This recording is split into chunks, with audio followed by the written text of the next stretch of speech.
आपल्या या हे तो पत्र वाचलं अन्नत्याग मंडपाला आपल्या अचलपूर तालुक्याचे सन्मान्य गटविकास अधिकारी कारभार साहेबांनी भेट दिली आणि आपल्या समस्या ऐकून घेतल्या आणि त्यांनी आपल्याला सगळ्या समस्यावर तोडगा काढण्याकरता 1 महिन्याचा अवधी दिला आणि माझ्या लेवलच्या त्यांच्या लेवलच्या पंचायत समिती लेवलच्या ज्या काही तक्रारी असतील त्यांनी त्या लिहून दिल्या. त्यांनी असं लिहिलं, आज दिनांक 30/7/2024 रोजी उपोषण मंडपात भेट दिली. उपोषणकर्ते श्री नरेंद्र पडोळे शिवसेना उपजिल्हा प्रमुख यांचे दिनांक 18/7/2024 रोजीचे उपोषण निवेदनातील मुद्द्यासोबत सविस्तर चर्चा करण्यात आली. पंचायत समिती अंतर्गत शिक्षण विभाग केंद्र प्रमुख प्रभाराबाबत ग्रामपंचायत गोरगाव पेठ येथील नमुना नंबर 8 गोरगाव पेठ नमुना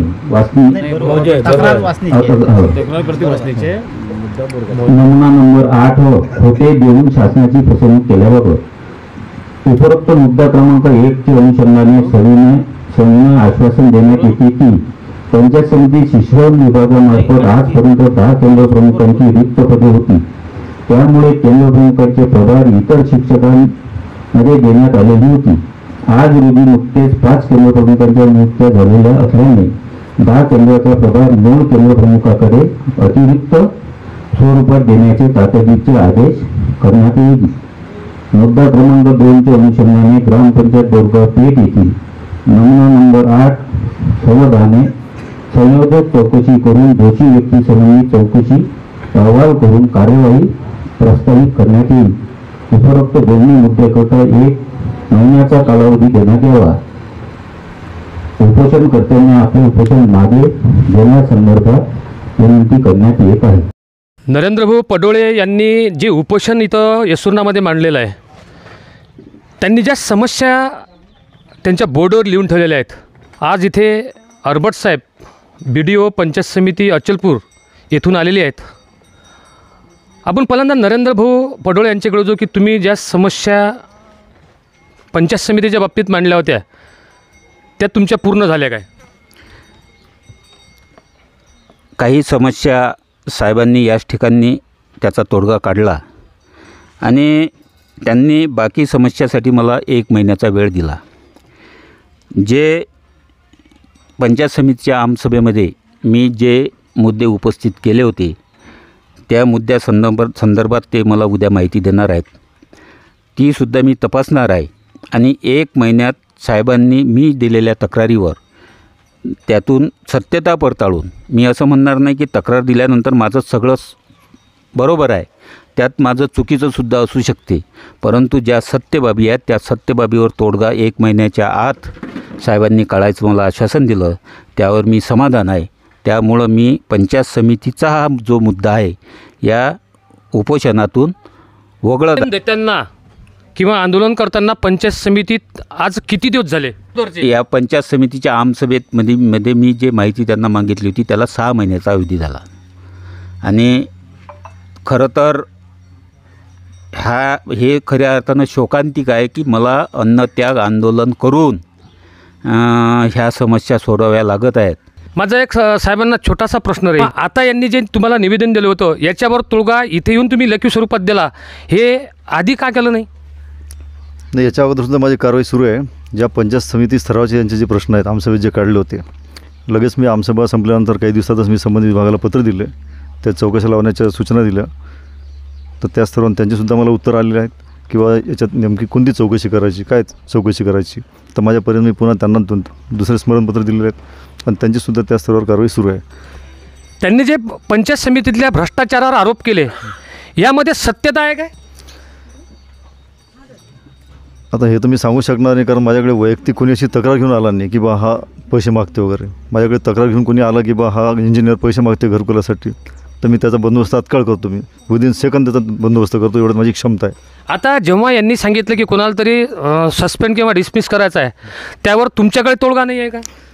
नाही, आता पहिले ही जी प्राप्त तक्रार झाली त्याच्या अनुषंगाने आपल्याला चौकशी करावी लागते आणि चौकशी अंती तो दोषी आढळला तर आपल्याला त्याचा प्रस्ताव मान्य मुख्य कार्यकारी अधिकारी यांच्याकडे कारवाईसाठी पाठवावा लागते.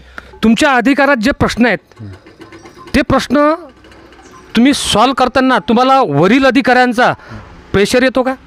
नाही, बिलकुल नाही. कारण हे तर चौकशी करण्याचे अधिकार आपल्यालाच आहेत ना. मग असे प्रश्न जे यांच्याकडे आहेत हे कधी यांनी सॉल्व्ह केले का? अशा अनेक प्रश्नांच्या बाबतीत अनेक तक्रारी आहेत. तुमच्या चॅनलच्या माध्यमातून एकच निवेदन लोकांना राहील की ज्याही शासकीय योजना आहेत, आपण जर कोणी पैसे मागत असेल तर त्या संबंधित अधिकाऱ्याला लेखी स्वरूपात तक्रार दिली पाहिजे. त्यांनी द्यायलाच पाहिजे, कारण पैसा हा आपला हक्काचा पैसा आहे.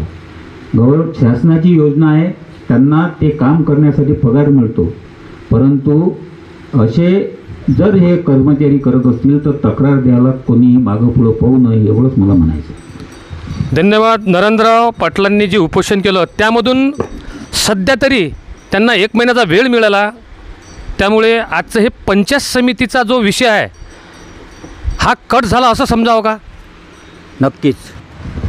सर्वसामान्यांचे प्रश्न हे उचलताना त्याला शेवटी सत्याग्रह, आंदोलन, निवेदनं आणि उपोषण करावे लागतात, तेव्हाच त्या प्रश्नावर तोडगा निघतो. याचं एक ज्वलंत उदाहरण म्हणजे सध्या पंचायत समितीच्या आखातात असलेल्या प्रश्नावर 1 महिन्याचा वेळ देऊन हे प्रश्न निकाली निघतील अशी फक्त आपण आशा बाळगू शकतो. प्रश्न निकाली निघाले नाहीत असं म्हणण्यास काही हरकत नाही. तसेच असदपूरचे सरपंच मोहनभाऊ इथं आलेले आहेत, उपाध्यक्ष आहेत अमरावती जिल्ह्याचे सरपंच संघटनेचे.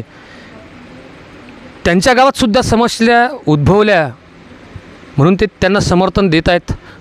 वीज वितरण कंपनीच्या ह्या समस्या राहिलेल्या आहेत. ह्याचा आम्ही पुरेपूर उपोषण करून तिथपर्यंत उपोषण सोडू नये असा आम्ही पुरेपूर पाठिंबा देतो आहे. एवढे बोलून म्हणजे तुम्ही त्या यांच्या उपोषणावर ठाम आहो आम्ही. मुन्नाभाऊ, तुमच्यासारख्या नेत्या लोकांना जर या सर्वसामान्य माणसांच्या समस्येसाठी अन्नत्याग आंदोलनाला सामोरं जावं लागत असेल तर सर्वसामान्यांचे जे प्रश्न आहेत, आज नरेंद्रभाऊ पडोळे आहेत म्हणून ठीक आहे, समजा जर हे नसते तर हे मांडायला कोणी धजावलं असतं का?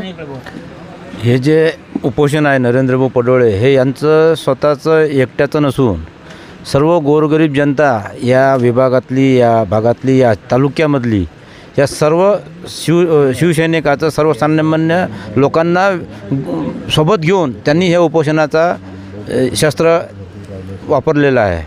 आणि ह्या जे मुजोर आणि हाताताईपणा करून या अधिकाऱ्यांनी जे या लोकांना वेठीस धरण्याचं काम जे केलं आहे त्याकरता उपोषण करूनच यांचे प्रश्न सोडवले जाते.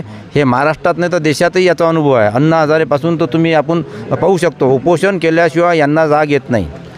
आणि आता हे पंचायत समितीचे BDO साहेब अरबट साहेब येऊन गेले, त्यांनी पंचायत समितीचे जे आमसभेमध्ये प्रश्न उचललेले होते त्यासाठी त्यांनी या प्रश्नाचं निरसन करून त्यांनी लेखी स्वरूपात इथं पत्र दिलेलं आहे.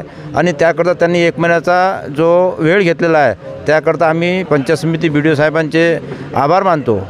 म्हणजे यामध्ये तुम्ही समाधानी आहे? नाही, पंचायत समितीच्या एका प्रश्नावर आम्ही समाधानी आहे की त्यांनी त्यांच्या त्या पद्धतीचं समोरच्या उपोषणकर्त्याची जाणीव ठेवून त्यांनी इथं येऊन त्यांच्या प्रश्नाचं उत्तर दिलं. दर्यापूरचे इथं विल्लेकर आहेत, अचलपूर नाही तर दर्यापूरहूनसुद्धा इथं या उपोषणाला त्यांचं समर्थन आहे. कालपासून ते इथं हजर आहेत. असे विल्लेकर यांनासुद्धा आपण एक छोटासा प्रश्न विचारू. ह्या समस्या फक्त अचलपूरच्या मर्यादित आहेत का तुम्ही दर्यापुरातही याचे पडसाद उमटतील? नाही, या समस्या ज्या आहेत जे नरेंद्र भाऊनं हे पाऊल जे उचललं, मी काल बोलताना सांगितलं की नरेंद्र भाऊ हे एक शिवसैनिक आहे. हिंदू हृदय सम्राट बाळासाहेब ठाकरे यांचं जे ध्येय 80% समाजकारण आणि 20% राजकारण, तर हा एक समाजकारणाचा भाग आहे. मी काल बोलताना बोललो की ते काही एकट्यासाठी करून दे राहिले. हा जो जमुना समुदाय इथं बसलेला आहे किंवा शिवसेनेचा नाही, इथं सर्व जाती धर्म पंथाचे विविध पक्षाचे लोक या ठिकाणी आहेत. आणि काल इथे पंचायत समितीचे उपसभापती काळेसाहेब ते काँग्रेसचे आहेत आणि त्यांनी काँग्रेसनीसुद्धा या उपोषणाला समर्थन दिलेलं आहे. याचा अर्थ असा सरळ होतो की नरेंद्र भाऊंनी ज्या मागण्या मागितलेल्या आहेत त्या रास्त आहेत आणि त्या काही त्यांच्या स्वतःसाठी नाहीत. 2 दिवसापासून उपोषण ठेवलं, यामधला एक त्यांचा प्रश्न पंचायत समितीत आखातातला सॉल्व्ह झाल्यासारखाच आहे. शेवटी सर्वसामान्य माणसाला हे आंदोलन, निवेदनं आणि उपोषण केल्याशिवाय त्यांचा मार्ग सुकर होत नाही, यावरून हेच लक्षात येते. गन्ना का फन्ना यूट्यूब चॅनल, दर्यापूर. प्रस्तुती गणेश पाटील साखरे.